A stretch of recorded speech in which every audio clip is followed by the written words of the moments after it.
ستارہ کیا میری تقدیر کی خبر دے گا، وہ خود فراخی افلاک میں ہے خار و زبوں۔ علامہ اقبال کے پہلے اردو مجموعہ کلام بانگ درا سے لے کر دوسرے مجموعہ کلام بال جبریل تک کا بہت طویل فاصلہ ہے۔ جو ہی یہ بال جبریل شائع ہوئی تو یوں سمجھیے کہ پوری اردو شاعری اور خصوصاً اردو غزل میں انقلاب آ گیا۔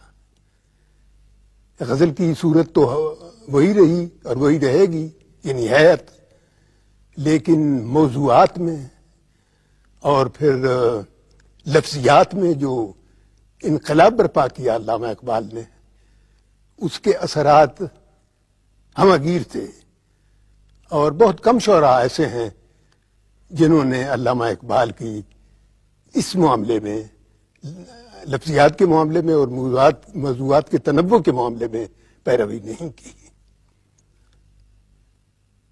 بال جبریل کی غزلیں یوں سمجھیے کہ اردو غزل کی پوری تاریخ میں ایک تہلکہ برپا کرنے والی غزلیں تھیں۔ بانگ درا کی غزلیں جو ہیں بیشتر قدیم رنگ کی ہیں، لیکن اس کے بعد اب علامہ اقبال جب تشریف لائے ہیں بال جبریل میں خاصے عرصے کے بعد، تو اس میں یوں سمجھیے کہ فرسنگوں فاصلہ تھا، زمین و آسمان کا فرق تھا۔ میں نے محسوس کیا کہ ان کی ہر غزل جو بال جبریل میں شامل ہے وہ موضوعات کے لحاظ سے بھی، اور جیسے میں نے عرض کیا لفظیات کے لحاظ سے بھی، اور اظہار کے کرینے کے لحاظ سے بھی انقلابی ہے۔ لیکن جس غزل نے مجھے بہت زیادہ متاثر کیا وہ اسی کی زمین میں نے چند اشعار کہنے کی کوشش کی ہے۔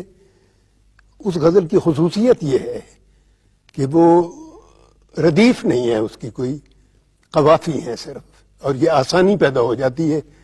ردیف شاعر کی جو ہے اظہار کی قوت، اس میں رکاوٹ پیدا کرتی ہے بیشتر، لیکن جب صرف قافیے پر گزر بسر کرتا ہو شاعر، تو یوں سمجھیے کہ وہ نہایت روانی سے اور بغیر کسی ابہام کے اپنا نقطہ نظر بیان کرتا ہے۔ اور اس غزل کا ایک شعر میں علامہ کا شعر پڑھتا ہوں: ستارہ کیا میری تقدیر کی خبر دے گا، وہ خود فراخی افلاک میں ہے خار و زبوں۔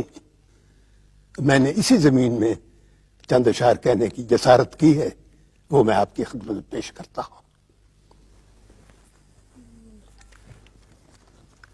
میں نے عرض کیا ہے کہ کبھی جو حد نظر تک پروں کو پھیلا دوں،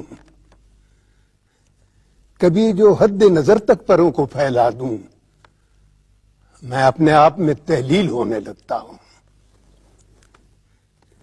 میں روشنی کے تسلسل کو ٹوٹنے ہی نہ دوں،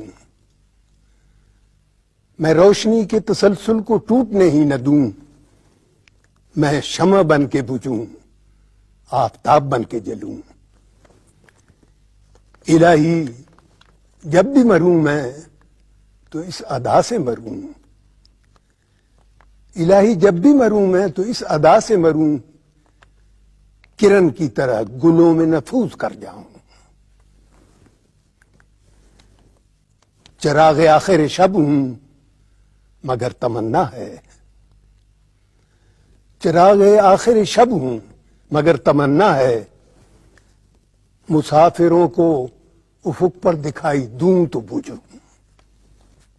تو آدمی کا ہے معبود اور جلیل و عظیم، میں قدسیوں کا ہوں مسجود اور خوار و زبوں۔ تمام حشر ہوں لیکن سکون ہے چہرے پر، تمام حشر ہوں لیکن سکون ہے چہرے پر، میں جب بھی آئینہ دیکھوں بہت عجیب لگوں۔ شعائیں چننے چلا تھا میں آشیاں کے لیے، شعائیں چننے چلا تھا میں آشیاں کے لیے، فلک کے گنبد بے در میں پڑھ پڑھاتا پھروں. اور آخری شعر ہے، خدا نہیں تو کوئی آدمی کہیں مل جائے،